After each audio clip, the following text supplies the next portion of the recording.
Good morning students. आज हम revision करेंगे पाठ 13 रहीमन विलास। आइए हम इनके दोहों को एक बार फिर आप लोगों को समझाते हैं।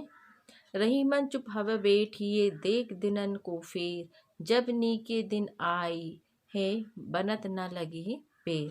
तो इसका अर्थ है कि इस दोहे में रहीम दास जी कहते हैं कि जब खराब दिन आते चलते हैं या जब समय खराब होता है तब चुप रहना ही बेहतर होता है, क्योंकि जब अच्छे दिन आते हैं तो बात बनते देर नहीं लग देर नहीं लगती और काम होकर ही रहता है। तो इस दोहे का यही अर्थ था। रही मत चुप हवे बैठिए देख दिनन को फेर, जब नी के दिन आई है बनत न लगे बेर। नेक्स्ट लाइन है, जो रहीम उत्तम प्रगति का करी सकत कुसंग, चंदन विष व्यापत नहीं लपटे रहत भुजंग। तो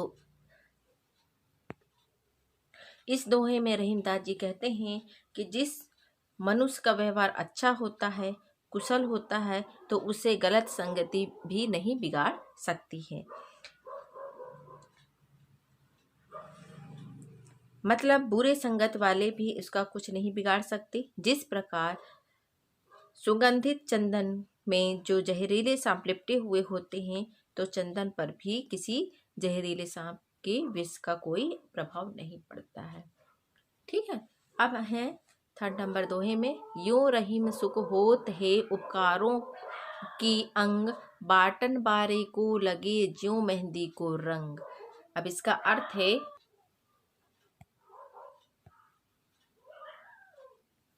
इस दोहे में रहीम दास जी कहते हैं कि सच्चा सुख लोगों का भला करने में होता है, कल्याण करने में होता है।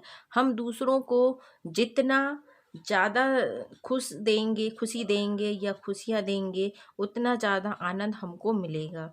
जिस प्रकार जब हम मेहंदी लगाते हैं, है ना, जिस प्रकार जब हम मेहंदी लगाते हैं और जब हम मेहंदी पीसते हैं, तो दूसरों के लगाने की अपेक्षा हमारे हाथ पे मेहंदी का रंग चढ़ जाता है। ठीक है, तो इसका अर्थ ये हुआ। नेक्स्ट है, रहीमन देखे बड़ेल को लघु न दीजिए डारी, जहाँ काम आवे सुई कहाँ करे तलवारी। तो इसका अर्थ है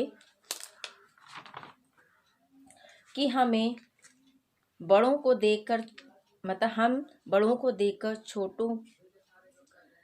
छोटों को नहीं भूलना चाहिए। हम बड़ों को छोटों को नहीं भूलना चाहिए, क्योंकि जहाँ पर छोटे काम आ सकते हैं वहाँ पर बड़े कुछ नहीं कर पाते हैं। जिस प्रकार सुई के स्थान पर तलवार कुछ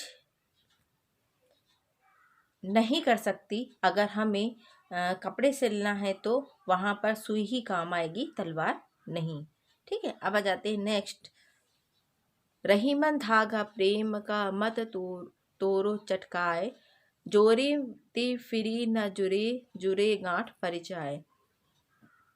तो इसका अर्थ है जो हमारे अंदर प्रेम रूपी धागा है, उसे किसी भी प्रकार या किसी भी कारण नहीं तोड़ना चाहिए, क्योंकि एक बार अगर धागा टूट जाता है तो वो जुड़ तो जाता है लेकिन उसमें गांठ बन जाती है। ठीक है। उसी तरह से रिश्ते में बात आती है, जब आपस के रिश्तों में दूरियां आ जाती हैं, तो फिर वो जब वो मिल जाते हैं तो कहीं ना कहीं उनके बीच थोड़ी सी खटासपन हो ही जाती है, उसी तरह से गांठ बन जाती है ना। आइए हम इसके प्रश्नोत्तरों की एक बार रिवाइज कर लेते हैं कि प्रश्नोत्तरों को देखेंगे। जब अच्छे दिन आते हैं तब क्या होता है? जब अच्छे दिन आते हैं तो काम बिगड़ते देर नहीं लगती है ना। उपकारी को सुख की प्राप्ति की तुलना किस प्रकार की गई है? उपकारी की सुख की तुलना किस प्रकार की गई है? उपकारी को सुख की प्राप्ति की तुलना कल्याण करने से या दूसरों को खुशी देने से की गई है ना। रहीम ने कब चुप बैठने के लिए कहा था? जब हमारे खराब दिन आते हैं तो हमें चुप बैठ जाना चाहिए, जबरदस्ती हाथ पैर नहीं चलाने चाहिए, क्योंकि उस समय कोई काम नहीं बनता है। इसलिए रहीम ने कहा है कि जब खराब समय आता है तो हमें चुप बैठ जाना चाहिए। तो यहाँ हमने रिवीजन किया लेसन 13 रहीमन विलास के दोहों के साथ। ठीक है, तो आप होमवर्क यही है कि आप इसे रिवाइज करें। ओके।